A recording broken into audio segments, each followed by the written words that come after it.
2ನೇ ವರ್ಷದ ಸಾಧನೆ ಬಗ್ಗೆ ಒಂದು ಬಹಳ ಅದ್ಧೂರಿಯಾದ ಕಾರ್ಯಕ್ರಮಗಳನ್ನು ಮಾಡ್ತಿದ್ದಾರೆ. ಆ ಹಿನ್ನೆಲೆಯಲ್ಲಿ ಇವತ್ತು ನೀವು ನೋಡ್ಬೋದು ಬೆಂಗಳೂರಿನ ಪರಿಸ್ಥಿತಿ ಹೇಗಿದೆ. ಇವತ್ತು ಮಳೆ ಬಂದಾಗಿಂದ ನಮ್ಮ ನೆಲಮಂಗಲ ಹೈವೇ ಪರಿಸ್ಥಿತಿ ಏನಾಗಿದೆ, ಕಳೆದ 3-4 ದಿವಸದಿಂದ ಭರ್ಜರಿ ಮಳೆ ಆಗಿರೋ ಹಿನ್ನೆಲೆಯಲ್ಲಿ ಅರ್ಧ ಬೆಂಗಳೂರು ಮುಳುಗಿದೆ. ಅದಕ್ಕೆ ಅವ್ರ ಹತ್ರ ಉತ್ತರ ಇಲ್ಲ. ಆದರೆ ಎಲ್ಲ ಶಾಸಕರಾಗಲಿ, ಎಲ್ಲ ಮಂತ್ರಿಗಳಾಗಲಿ ಹಾಗೂ ನಮ್ಮ ಮುಖ್ಯಮಂತ್ರಿಗಳು ಎಲ್ಲರೂ ಇವತ್ತು ಅವ್ರ 2 ವರ್ಷದ ಸಾಧನೆಗಳನ್ನು ಇವತ್ತು ಅದ್ಧೂರಿಯಾಗಿ ಇವತ್ತು ಆಚರಣೆ ಮಾಡೋಕ್ಕೆ ಇವತ್ತು ಎಲ್ಲ ಕಡೆ ಒಂದು ಸಮಾವೇಶವನ್ನು ಮಾಡ್ತಾ ಇದ್ದಾರೆ. ಹೀಗೆ ಈ ಭ್ರಷ್ಟ ಕಾಂಗ್ರೆಸ್ ನಂಬಿಕೊಂಡು ನಾವು ಸಾಮಾನ್ಯ ಜನರಿಗೆ ಯಾವ ಥರ ಉದಾಹರಣೆ ಕೊಡಬೇಕು, ಯಾವ ಥರ ಒಂದು ಆಡಳಿತ ಕೊಡಬೇಕಂತ ಅವ್ರಿಗೆ ಗೊತ್ತಿಲ್ಲ ಅಂದ್ಕೊತೀನಿ. ಅವ್ರಿಗೆ ಏನೋ ಒಂದು ಅದೃಷ್ಟದಿಂದ ಈ ಒಂದು ಸರ್ಕಾರ ಸಿಕ್ಕಿರ್ಬೋದು. ಇವತ್ತು ಏನೋ ಒಂದು ಅವರು ಹೇಳಿದಂಥ ಸುಳ್ಳು ಆಶ್ವಾಸನೆಯಿಂದ ಕೊಟ್ಟಿರೋವಂಥ ಸುಳ್ಳು ಆಶ್ವಾಸನೆಯಿಂದ ಅವ್ರಿಗೆ ಇವತ್ತು ಸರ್ಕಾರ ಆಡಳಿತ ಸಿಕ್ಕಿದೆ. ಅದನ್ನು ಸುಳ್ಳು ಆಶ್ವಾಸನೆಯನ್ನು ಇವತ್ತು ಯಾವುದೂ ನೀವು ನೋಡ್ತಿರ್ಬೋದು ಯಾವ ಥರ ನಮಗೆ ಬೆಲೆ ಏರಿಕೆ ಆಗಿದೆ ಅಂತ.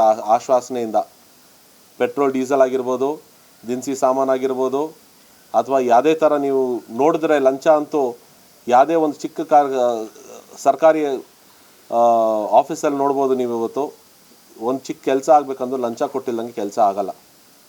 ಈ ನಮ್ಮ ತಾಲೂಕಿಗೆ ಬಂದರೆ ನಮ್ಮ ಶಾಸಕರು ತಾಲೂಕು ಸುತ್ತಲೂ ಇವತ್ತು ಎಲ್ಲ ಥರ ಗುದ್ಲಿ ಪೂಜೆಯನ್ನು ಮಾಡ್ಕೊಂಡು ಓಡಾಡ್ತಿದ್ದಾರೆ.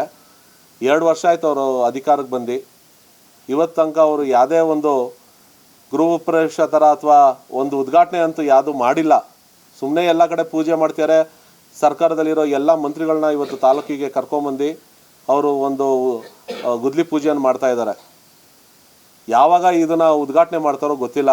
ಸುಮ್ಮನೆ ಮಾಡಿದಂಥ ಕೆಲಸಕ್ಕೆ ಅವರು ಪದೇ ಅದೇ ರಸ್ತೆಗೆ, ಅದೇ ಕಾರ್ಯಕ್ರಮಕ್ಕೆ ಅವರು ಸುಮ್ಮನೆ ಗುದ್ಲಿ ಪೂಜೆ ಮಾಡ್ಕೊಂಡು ಓಡಾಡ್ತಾ ಇದ್ದಾರೆ. ಅಭಿವೃದ್ಧಿ ಅಂತೂ ಇವತ್ತು ಶೂನ್ಯ ಲೆಕ್ಕದಲ್ಲಿ ಬಂದಿದೆ. ಹೀಗಾಗಿ ಈ ಕಾಂಗ್ರೆಸ್ ವಿರುದ್ಧವಾಗಿ ನಾವು ಇವತ್ತು ಏನು ಪ್ರತಿಭಟನೆ ಮಾಡಬೇಕೋ ಅಥವಾ ಈ ಕಾಂಗ್ರೆಸ್ ವಿರುದ್ಧವಾಗಿ ನಾವು ಏನು ಇವತ್ತು 2 ವರ್ಷದ ಇವರೇನೋ ಆಚರಣೆ ಮಾಡಬೇಕೋ ಅದನ್ನು ನಾವು ಖಂಡಿಸ್ತೀವಿ. ಹಾಗೂ ಈ ಕಾಂಗ್ರೆಸ್ ಸರ್ಕಾರವನ್ನು ನಾವು ಅವ್ರ ವಿರುದ್ಧವಾಗಿ ಸಂಪೂರ್ಣವಾಗಿ ನಾವು ಹೋರಾಟ ಮಾಡ್ತೀವಿ ಅಂತ ಹೇಳ್ತಾ ನಾವು ಈ 2 ಮಾತನ್ನು ಮುಗಿಸ್ತೀನಿ.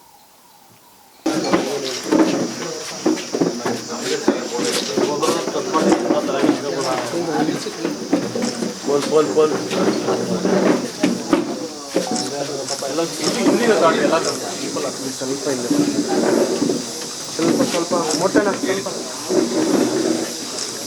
ಜಗಣ PDF ಇಲ್ವಾ ಇದು?